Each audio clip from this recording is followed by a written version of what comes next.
Hello, hello, hello. Welcome in, everybody. I see we got some people in the chat.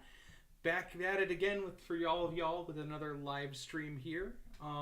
Today, it's going to be kind of a chat, just kind of a chill stream.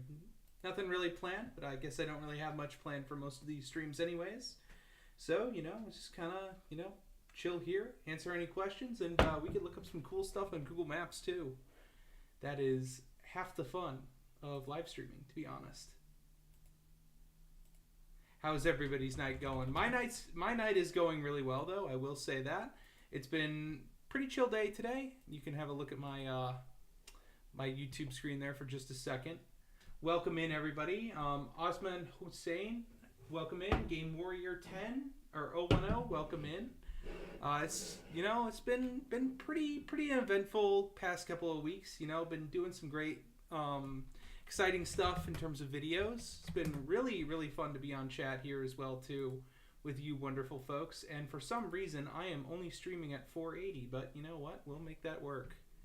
We will make that work. I hope you guys are watching on a CRT TV because that's about how you're gonna get the best image of me apparently. Let's not dox myself today. Okay, perfect. But yeah, I mean, it's been pretty chill. We might pop on some City Skylines today, but yeah, I mean, overall, there's been a lot happening in the news, especially when it comes to transit-related stuff. I think the big story as of recent has been it's been the Horizons. It's been Amtrak with its Horizons, and yeah. So if you guys didn't know, earlier this week, Amtrak's Horizon train cars had a little bit of an issue, where they were so rusted to the point that Amtrak decided it was not worth using them. Meaning that a lot of regional services got impacted by that. Especially the Cascades, some other the Midwest services, the Downeaster really got absolutely horribly impacted by that. And so corridors like the Cascades, which is probably the biggest one that got impacted, were pretty much limited to one train set, and that being the Talgos, which are quite limited in terms of their use cases because there's only one train set left. All the other ones either got scrapped or were destroyed. So, yeah, the Cascades is it's kind of hanging on by a thread. Amtrak did in the meantime relocate some Am fleets from over on the East Coast, somewhere in the Northeast or Midwest where they were using them, and sent them out to Seattle and Portland for use on the Cascades. It's So yeah, there's really only 2 round trips a day that are utilizing any sort of trains. Most of them are bus substitutes, which is kind of crazy. It's they're really, it would be nice to see more Am fleets on the West Coast, but we are quite limited in terms of Amtrak and rolling stock that just exists anywhere. RTD could never. I mean, you never say never. I mean, SEPTA might give you some silver liners if you ever had an issue. Chill day for me too. Franklin Square Station opened in Philly was nice yesterday. How we get around that is true. The new Franklin Square Station in Philadelphia is now open for Patco.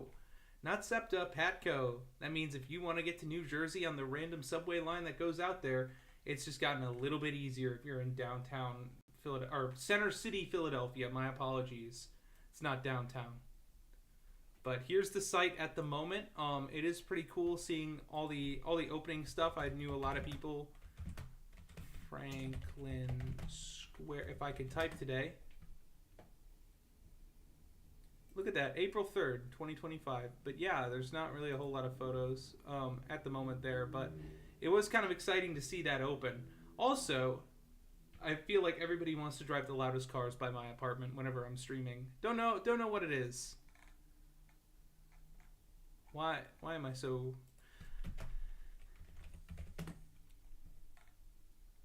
Oh. Mildly delayed. But yeah, I mean, it looks like a cool station, honestly.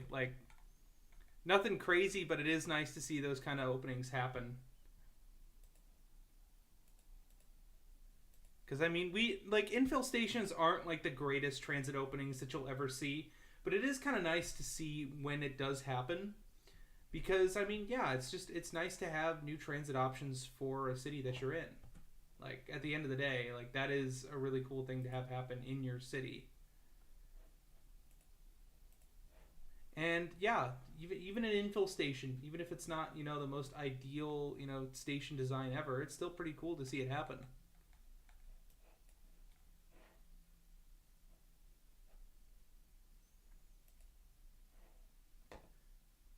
Any opinions on Colorado Mountain Rail Pass plans? Or pass rail plans?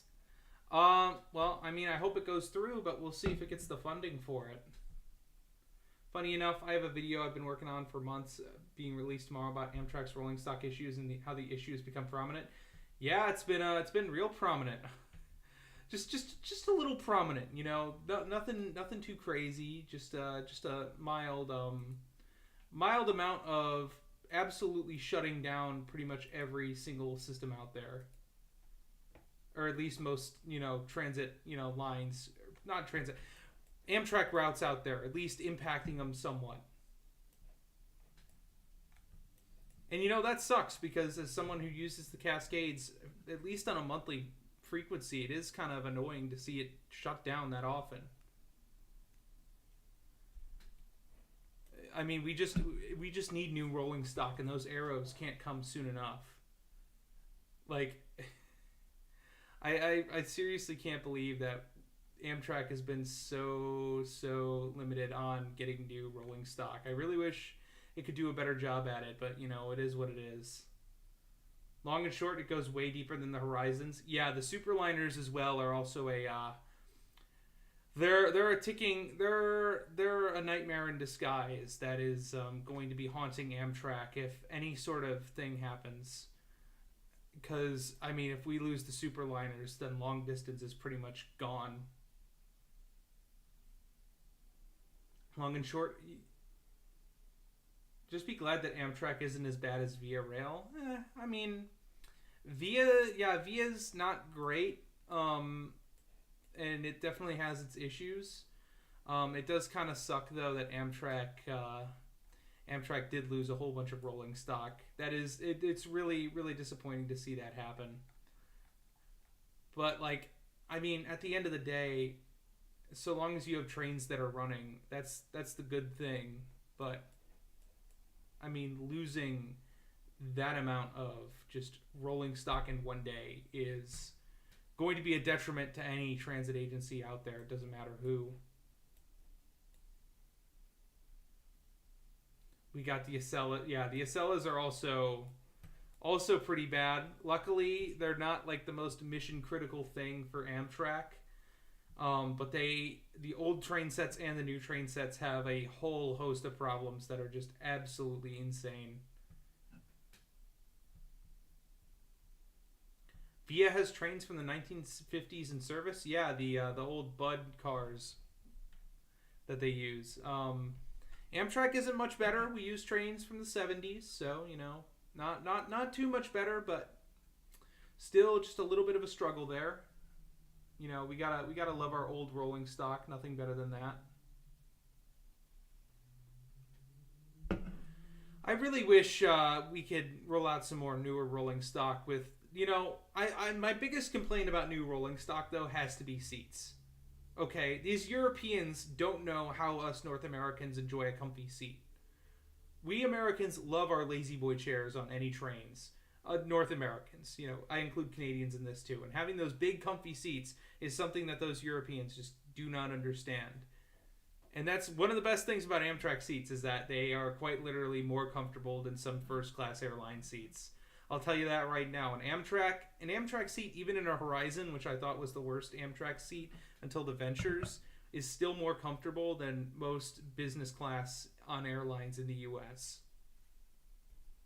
It is, it's really, it's an enjoyable trip. A lot of people love just the absolute enjoyment that you can get from sitting in an Amtrak seat. I don't know what it is about it. There's just something wonderful. The ability to get up on the ride, go to the cafe car. If you're on a long distance on the West Coast, the Sightseer Lounge. It's just so enjoyable. It's such a great way to get around. And I mean, if you haven't done a long distance trip, then I mean, what are you waiting for? Take the time off and do it. It's definitely something that is one of the most enjoyable things I've ever done in my life. Acela, O-Train, and others have been victims of Alstom's big French fuckery. Yeah, that's true. Alstom is pretty bad at Alstom is pretty awful when it comes to just any sort of rolling stock. I know there's going to be a bunch of people that complain whenever there's any criticism of Alstom, but I mean, like, at the end of the day, Alstom really can't even turn around anything in North America that's worth anything. So if I were a transit agency, I wouldn't even consider a bid from them. But also, I'm going to change the topic a little bit more towards buses. I got my real taste of buses over the past, or just about a couple weeks ago at this point, when I traveled most of the way from Portland to Seattle on buses, and I got a real nice taste of rural bus agencies and urban bus agencies. It's kind of nice, actually, getting that little variety of bus service. Started the trip off well with C-Tran. Love C-Tran. They're a great way to get to. They're a great way to get between Portland and Vancouver, but they're also pretty decent for getting around Vancouver itself. These more suburban areas out over here are not really the best for transit. They also do have this kind of BRT-ish thing called the Vine. I actually have some footage here. I'll actually pull that up for y'all. We gotta whip open VLC Media Player, one of my favorite things ever. Live, Laugh, Love VLC Media Player. Man, why am I'm so blind sometimes. Oh wait, no, that's right. Here we go. But yeah, like there's this one thing that I've been itching to make a video about, and that is that these agencies love to claim that that they're doing bus rapid transit when at best they're doing arterial rapid transit. There's no dedicated lane over here. There's no real actual there is some signal priority, but most of the time it's not really as well done as it should be. It's just a very, very watered down bus rapid transit project that just is not bus rapid transit. It's arterial rapid transit. And at the end of the day, that's just not BRT. It's not a bus operating as a metro. It's just a normal enhanced bus service. And yeah, I have a whole video ready to go on, or getting ready to go on that. But regardless, these ART services, even if they are mislabeled, are still much more helpful than a lot of local bus routes. And I think Vancouver's doing a good job on expanding their arterial rapid transit, but I wish they would be more honest and call it ART. But like this little downtown stop is nice. I mean, I will say one thing that got right was the station design. This station has a damn, I forgot that guy was just coughing in my ear on that clip right there. But that station, that guy was just coughing up a lung right behind me. But this station had a ticket dispensing machine here. It had a arrival time screen. My camera doesn't do a great job of picking it up, but it was actually displaying arrival times. It was shaded. It had a lot of amenities of a station, and it even had the boarding strips right here, and even a little area marked for ADA accessible boarding. So they were doing a good job on station design. I think a lot of the real faults came with the actual right-of-way for the buses. And that's honestly 90% of the game, is making sure that your right-of-way is good for bus service. It's really, really annoying when cities claim BRT and then just don't. But anyway, C-Tran's still a good transit agency, and if you're in Portland and have an extended amount of time and love checking out random buses, C-Tran is one of the bus agencies you should definitely... That should be like your number one out here if you're going to check out a second agency other than TriMet. But it's like... they operate some really nice commuter buses too. I wouldn't say they're as good as Sound Transit, but I mean like every 30 minutes on a slightly more comfortable bus that takes about 30 minutes to get up to Vancouver from downtown Portland. It's a pretty convenient way to actually commute between the cities. I've done it a few times before. Very enjoyable. Let's just see. I do have some of these clips here from the trip. I think, oh man, we'll talk about the second agency then here. It's Lower Columbia CAP. Lower Columbia CAP was, or still is, but what CAP stands for is Community Action Program, and these were a bunch of agencies created during the Johnson administration to help rural communities get more resources for employment, for food security, for a whole bunch of different things, and one of the parts of that is rural transit. So their service starts out over here at the 99th Street Transit Center and then just runs all the way up to Longview, Washington. Stopping in a couple of these small little towns on I-5 like Woodland and Kalama. But it was oh man, I know you guys have seen some of the videos, but this bus was rattling like a tin can. It was goofy. Maybe the goofiest transit service I've ever been on. And I've seen some interesting ones. That's the cab. That's the cab? That's the cab. Yes! I think. Oh, they're definitely not leaving right away. Yeah. But yeah, like, I mean, it's just a Ford F450, quite beaten to hell, I will say. And you know, honestly, the seats were comfy. It was just like the main problem with Lower Columbia Cap is that the bus rattled like a tin can. So it didn't matter how comfy the seats were, unless they had built-in suspension. You were going to be feeling every freaking bump down that highway. I mean, this is a camera that I'm using. It's the Osmo Pocket, and if you know anything about it, it's basically a camera built around a gimbal. But the thing was just bouncing like crazy on the freaking recording there when the bus was moving. I mean, it was just crazy to see how much this thing was jostling around and the noises that it was making. But overall, I mean, it was like, regardless, even though this was a mini bus service and it ran every 2 hours, it did make a pretty important connection. I mean, the bus, even on a weekday heading off peak, still had some people on it. I didn't want to record them, so I kind of recorded away when they were on the bus, but recorded, you know, in the spots that they would have been when they were off it. But it was still an enjoyable little service, honestly, and I think it's kind of fun seeing the little transit services in rural areas and how goofy they can kind of get. Luckily, Oregon and Washington take rural bus transit service just a little bit more serious than a lot of the other states out there. And you actually get this kind of service. But, I mean, it's like a lot of the time you can just absolutely forget that these services even exist if you're not actively looking out for them. And Lower Columbia Cap is kind of like the epitome of that. But that brought us to Longview Transit Center, and we had a wonderful little time waiting for River Cities Transit, which operates some Gilligs, just some pretty standard stuff that you'd see out in any city, really. I mean, like this line that we took, the 45, wasn't even a bad service. Like it had a really weird schedule to where it would be like hourly early in the morning, and then during the day it would ramp up to as frequent as 15-minute service. But then by the end of the day it would be back down to hourly. It was kind of a goofy little service when it comes down to it. I mean, 15-minute frequency right during the middle of the day is definitely a choice. But yeah, it was still, it reminded me so much of TriMet. I'm not even gonna lie. Like on board, like this looks like a TriMet bus. Like this looks like TriMet.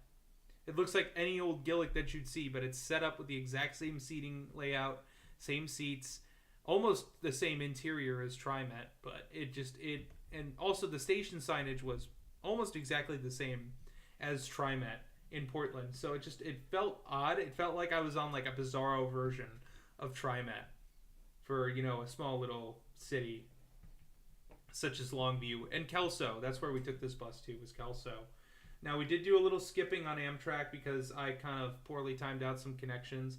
I was kind of gaslit by Lewis County Transit into missing that bus, but, you know, at the end of the day, you got to take the blame yourself whenever you miss a connection like that, unless the bus just doesn't show up. But, like, still, it was very annoying. But after that, we went to a kind of real transit agency again with Intercity Transit. Any Olympia heads out there know Intercity Transit, and it was kind of nice. You know, it was a fare-free service. It's very weird being able to board a fare-free service and just like walking past the driver without having to do anything.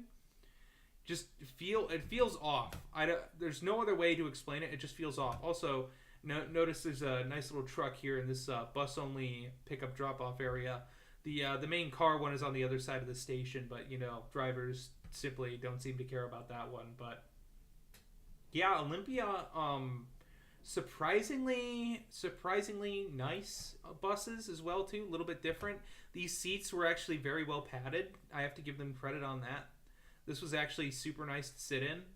And we were sitting on these buses for a while. The first bus was like 30 minutes, which isn't that bad, but the second bus, we were on it for almost an hour. So having that level of padding was quite nice to have on a bus of any type. But I mean, the city is the capital. You'd expect them to have at least serviceable public transit, and they did. I didn't really expect much more from Olympia's transit than I got, but it was kind of nice to see a city that small having that. But where I was really impressed by any transit service was Sound Transit.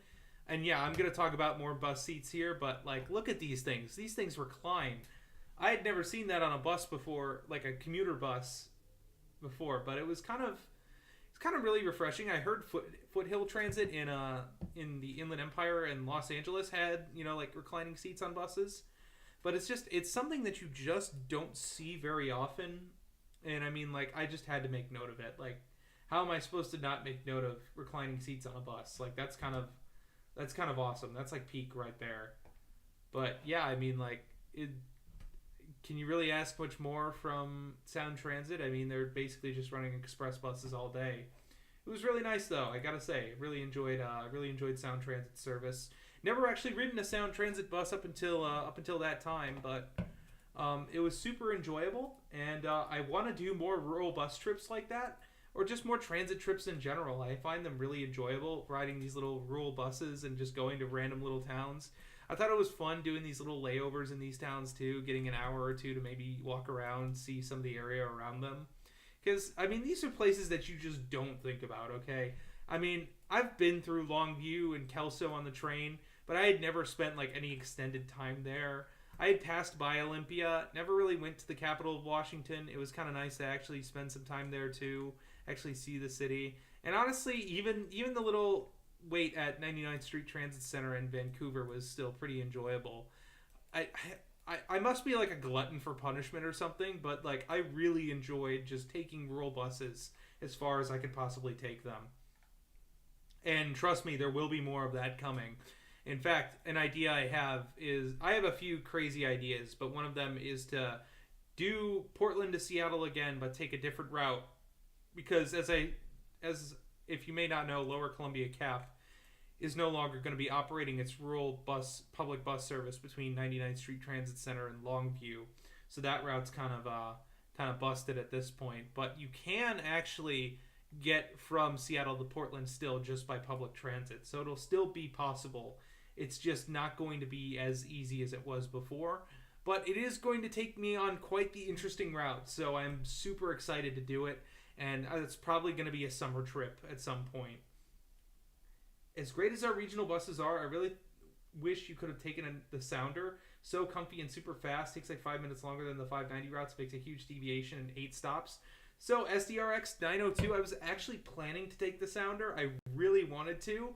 But the problem was that little delay between Longview and Olympia, where I had to like take the Amtrak between there, I really didn't want to do that. I wanted to stick to my schedule, and if I did, I was going to be taking the Sounder from Tacoma all the way into Seattle. I know that it goes all the way down to Lakewood to start, but like it wasn't running to Lakewood at that time of day just because Sounder is total peak service. But I would have absolutely taken, the Sounder all the way into Seattle and actually taken that to the city rather than, waiting on or taking the 590 bus. But honestly, I was kind of happy to have taken the 590 bus anyways.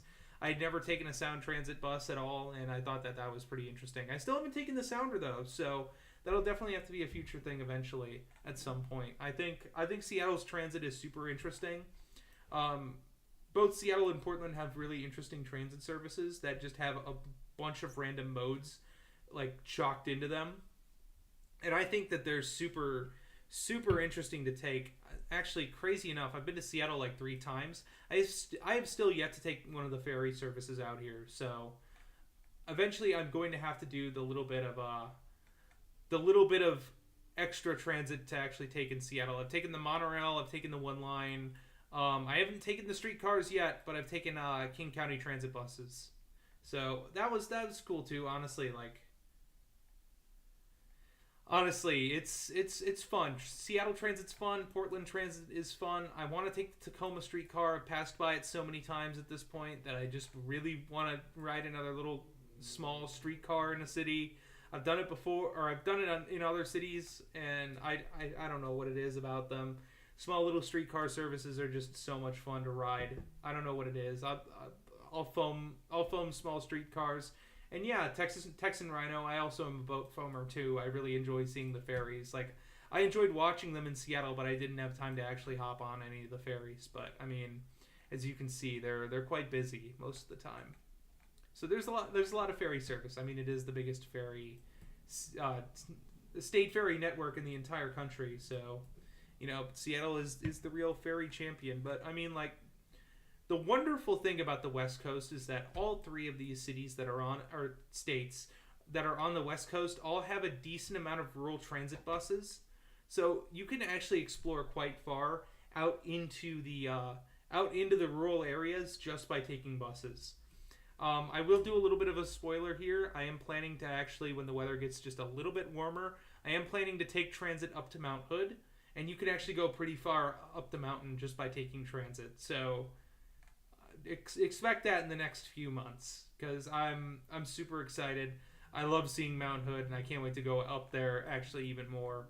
But also, some trips to the coast are also planned out too. But it's like it's super fun taking some of the rural transit services. Like Oregon operates Point, and Point buses are essentially rural transit buses that go to different, well, you guys don't know, but like they go to different parts of the state. So you can take buses to Bend or Astoria or Eugene, and you don't have to, rely completely on driving everywhere. It's really nice. It's honestly a really great touch. And then of course there's local transit services too. Chariots in Salem. Eugene has its own transit service. Corvallis has its own transit service. Even small towns like Tillamook have their own transit services, and I think that's super awesome. And I think more states should really buy into that idea. I mean, I know other East Coast states have some really good, like rural transit networks. The one that comes to mind is New Jersey with NJT, and their buses just literally going everywhere in the state. Like, you could just go to like the most small New Jersey towns and find NJT stops just anywhere randomly in the state. It's kind of crazy, but it is super cool to actually see that and just see like small towns that have rural transit services. Like, if you just type in NJT right over here, you'll just get random stations in small towns. Like, I'm pretty sure, yeah, even some of these small little towns out here that don't have trains have actual New Jersey transit service.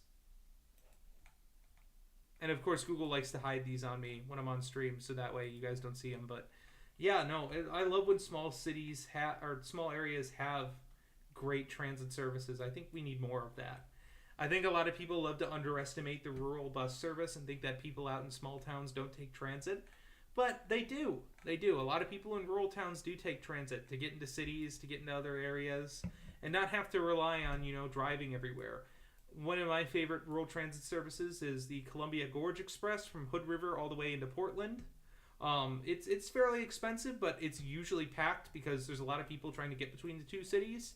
And also, it's the one way that you can get to Multnomah Falls, which is a super major tourist attraction over here, without having to drive to it, which is, something that is really awesome. I love going to nature without having to rely on, driving there. So it was super cool getting to hike out at Multnomah Falls without having to rely on, driving there, which is always a fun little thing. Sustainable hikes, or zero emissions hikes from the point of your house back to your home. And that's really what we're all about here.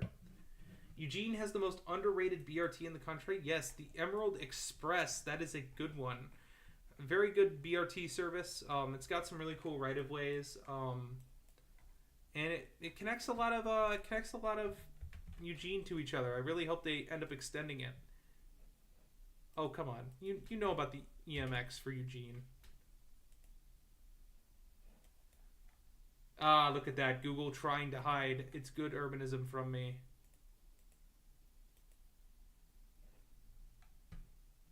I have my mic right there, so that's not exactly great for viewing, but yeah. So the Eugene or the Emerald Express is a very good service in Eugene, and I think more of it should be implemented into the city. But I mean, BRT can be a very good way of connecting your cities and just neighborhoods in your city to each other without having to rely on dealing with, the expenses of building rail, allowing for smaller cities like Eugene to actually have reliable transit lines. I think the big problem with BRT, I said it earlier, is that you just have this level of deceitfulness from some transit agencies who want to pass off, a service as BRT when it's just clearly not. I think I mentioned the Vine in Vancouver being one of them, but probably the most infamous one near me is the FX. The FX2 claims to be BRT. TriMet loves to scream this as their BRT service, but it's not BRT. It runs frequent. It doesn't really express, but it's frequent, and it's got decent bus stations, but it is not a BRT service. And I really wish they would stop advertising themselves as BRT, because that is super annoying, and yeah, it makes people believe less in the idea of bus rapid transit and see it as just a normal bus service. We need to stop watering down this idea. Call it arterial rapid transit. Be honest with the idea if you're going to do arterial rapid transit, which is like half doing BRT at the end of the day. But having these systems as this, BRT light method, just it's fine, but we've got to be honest about it. We got to have our transit agencies be honest about it, and we can't keep looking like fools when we try to build BRT and then our BRT gets stuck in traffic because it's on a 2-lane road without its own lane or signal priority. Well, I mean, it has signal priority, but it's just not that great. BRT is great for cities and metro areas with under 1 million. I agree, absolutely. It can also be really good for corridors that would be a good test for having rail, but you don't have the necessary funds to initially build rail. It kind of preserves that corridor and allows the availability for rail to be built. What do you think about Cascadia high-speed rail alignments? I'm I-5 pilled myself. It's cheap, easy, and pretty straight already. I-5 would be a pretty good corridor to build on. You do, of course, run into some issues, of course, especially around the actual metro areas themselves. I-5, of course, is pretty narrow when it comes to running through Portland, or at least the space that you have to build gets pretty narrow once you get into Portland itself. Sorry, I just heard someone slam something on the ground really hard. Anyways, but yeah, what was I saying? Oh, yes. Yeah, so it does have its problems, especially trying to get into the cities themselves. You have to cross 2 rivers to get into Portland proper. You have to cross the Columbia River, and then you have to cross the Willamette River, which are both major shipping lanes for boats. So you have to be cognizant of being able to accommodate for ships going underneath the bridges. And then, of course, this area on I-5, once you get outside of the actual core of the city, it would be actually probably the cheapest way that you could do it. It does get a little, the road I-5 does get a little curvy in some sections, but overall it does remain fairly straight. And then once you start getting back over towards Seattle, you do also have to deal with some more geography as well too. It's not as crazy as some people think it is, but you still have to deal with private property owners and other things like that being near the right-of-way. I think repurposing some of the existing Cascades rail corridor would also be good too, at least for pulling into the stations and allowing for trains to actually get in there. But at the end of the day, yeah, I could see I-5 being a really good section for a majority of the corridor. Of course, it's going to have to deviate from it somewhat to actually have a more proper routing, but I think it's not the worst idea ever. But I think what this area could really use is some more connections to some of the smaller cities by rail. One crazy idea I've had is to eventually, if Portland ever thinks about building a commuter rail line, would be to get a line out to Hood River, get a line, of course, up to Vancouver and then down to Salem, and then possibly get a line up to somewhere like Longview, or why am I blanking on the city? At least St. Helens, because it would be a good connection for the city to have. I mean, we'll see if Portland ever gets commuter rail. I think it is definitely a possibility due to just the regional hubs that exist around the city and the fact that sometimes Max can be a little bit slow, even though we should be building the tunnel. But I do think that for some of the further out suburbs and closer regional hubs like Salem, Wilsonville, Hood River, and Longview, that commuter rail could very well be a possibility, or at least regional rail. I would honestly love, if I had an unlimited budget to just do whatever I wanted and I became the commuter rail czar for Portland, we would have the most insane commuter rail going all the way out to Astoria. We would say to hell with the NIMBYs, we're building commuter rail out to Astoria, and it would be the most awesome thing ever. I think everybody would love it at the end of the day. Everybody would love my commuter rail ideas.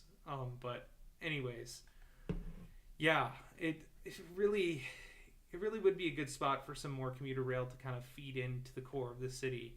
Same with Seattle too. Seattle's got some really great areas that could really extend Sounder service, and also extend the Link Light Rail. Of course, there is the Link Light Rail plan, which is pretty solid. It's just securing that funding that's going to be the major issue coming up over the next 4 years. But also making sure that the Sounder service is ideal is great. This southern corridor is getting better, but BNSF is quite addicted to holding their strong grip on this northern corridor, and also it's not exactly the greatest for ridership. So we'll see how much Seattle really wants to extend the Sounder up north. I know that they're doing a lot of work on extending Link Light Rail up to Everett, so we'll see on the future of Sounder going north. But overall, it seems more like the southern corridor is going to be a lot more busy, while the northern corridor sort of stays as this, couple runs a day kind of train line, while the one line kind of does the heavy lifting. Any thoughts on Austin's light rail plans?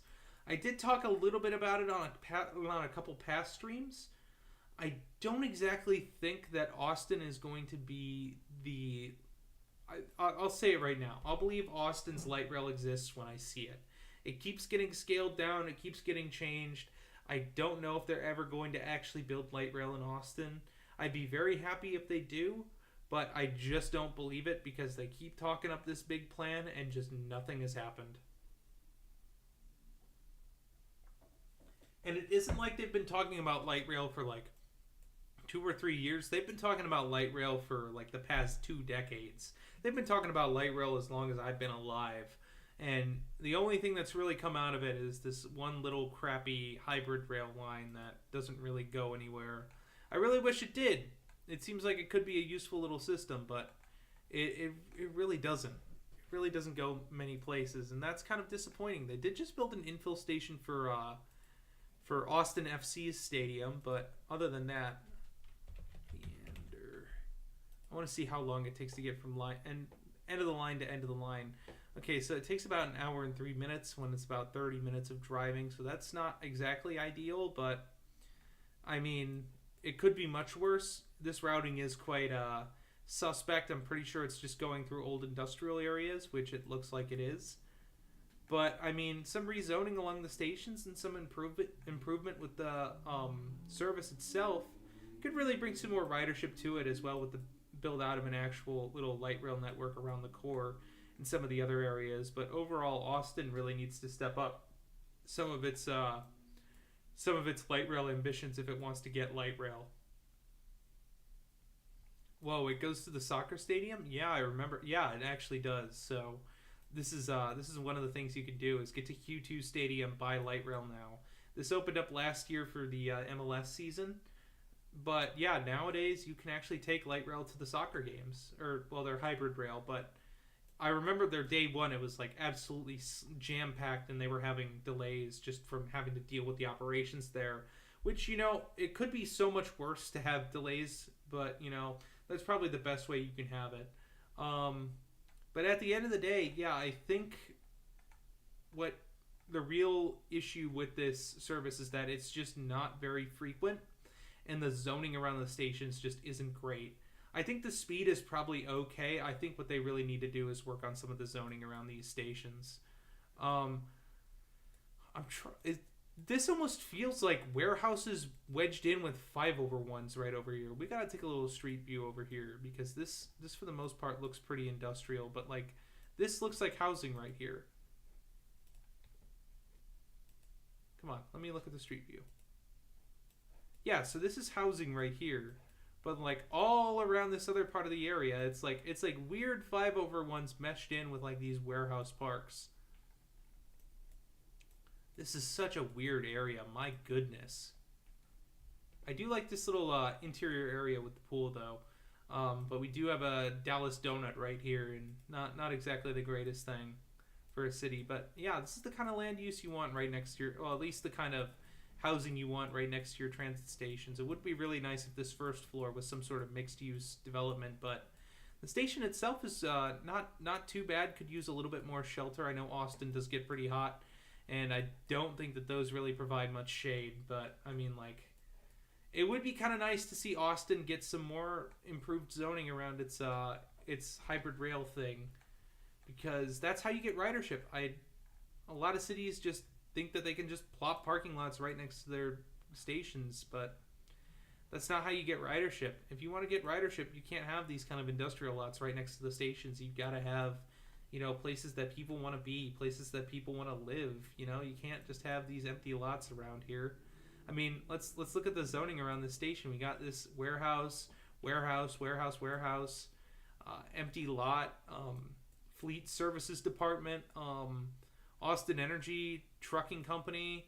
Yeah, there's really no destinations around this station right here. I mean, this is pretty bad. Like we need stations that people want to go to at the end of the day. Like, if you want people to use transit, you have to build an area. You either have to build stations where people already are, or you need to have an area be built around the station that is an enjoyable place to be. And I think some transit agencies are starting to get a bit wiser with it, but Texas transit agencies are pretty notorious for running along an old industrial right-of-way and then doing nothing with it. One example I'll give of really good rezoning has to be in Salt Lake City. So the S-Line streetcar was actually an old rail spur for industrial warehouses along this whole entire route right here into the Sugar House District. And now the Sugar House District is a rezoned industrial area for more housing. And of course, it's not perfect right now, but you can actually see that there is a lot of housing development starting to pop up. And the further you get down the S-Line streetcar, the better the zoning actually gets. By the time you get to the end of the line, you'll have a whole bunch of these new apartments that are all popping up. And if you can see this area, this is pretty much all just mid-rise apartments that are being built along this streetcar line. And while it's still in the middle of its transition, you can see that the building is happening for the streetcar line and how the streetcar line is enhancing this level of service. So yeah, I think we often forget that even a slow service like this streetcar that I think maxes out at like 30 miles an hour can still move a fair amount of people just by the services that you build around the station. Like, there is a reason to go to Fairmont Station here. There's a lot of apartments right here. There is a yoga studio, Whole Foods, whole bunch of mixed-use development around here. Like, this, it's probably not perfect. Yeah, this isn't a perfect road diet street, but like, look at this development right here. Like, this is 6 stories of housing with restaurants and businesses on the first and second floors. This is what people want to go to at the end of the day. People don't want to go to empty warehouses. People want to go to areas that they want to live in. Obviously, people do need to go to warehouses for work, but those types of warehouses that I was showing is kind of light industrial use. And light industrial use at the end of the day is not going to be the best use case for transit. But yeah, no, these developments right here are not only going to provide commercial jobs on the first floor, but also the housing that people want to live in. And of course, there's probably some office zoning around here too that I haven't run into yet.